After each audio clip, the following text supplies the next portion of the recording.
Hi everybody, my name is Elizabeth Hickman and today we're going to be talking about counselor competency and wellness.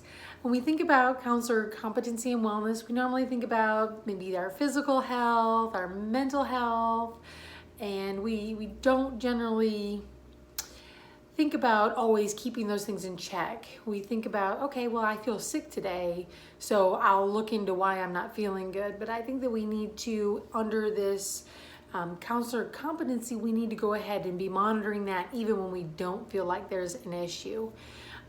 When I looked into the North Carolina Board of Disciplinary Action, I was a little surprised. A lot of the complaints were of a sexual nature, the counselor having relations with their clients.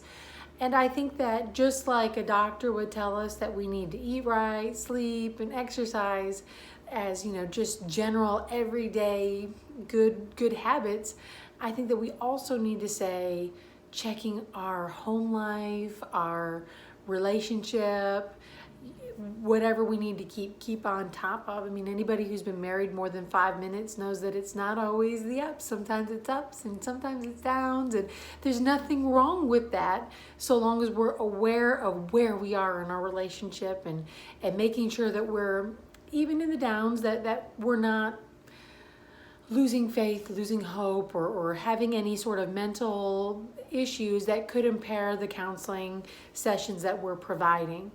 I think that if we can keep safeguards up for that and recognize that we're human too.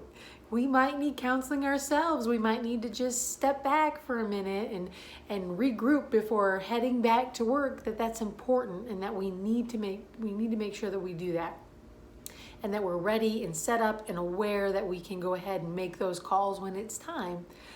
The ACA Code of Ethics, the American Counseling Association Code of Ethics in section C2G talks about impairment and says that we need to go ahead and be aware of these signs, these physical, mental, or emotional signs that there might be a problem.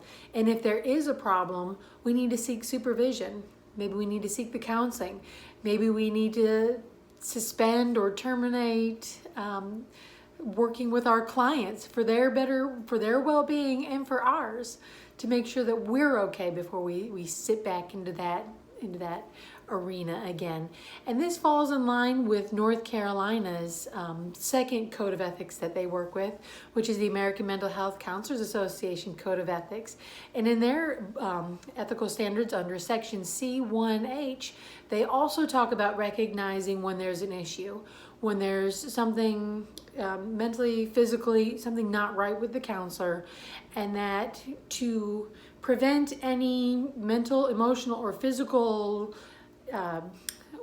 issues with the client, that you might need to limit, suspend, terminate services to these clients until you are in a position where you can be an effective counselor again. And I think that that's smart. I think if we recognize now that we are human, that we do have issues, that it's okay. It's okay to stop for a little bit. It's okay to step back.